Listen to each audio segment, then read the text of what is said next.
Hello everyone, how are you doing? This is MD Tech here for another quick tutorial. In today's tutorial, I'm going to show you how to download a Google Docs spreadsheet as an HTML file.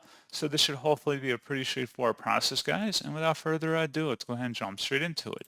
So all I have to do is select the File tab up at the top left, and then you want to select Download, and then select webpage.html. And then give it a moment, and then you should be able to open up that file as an HTML file, and that's pretty much it.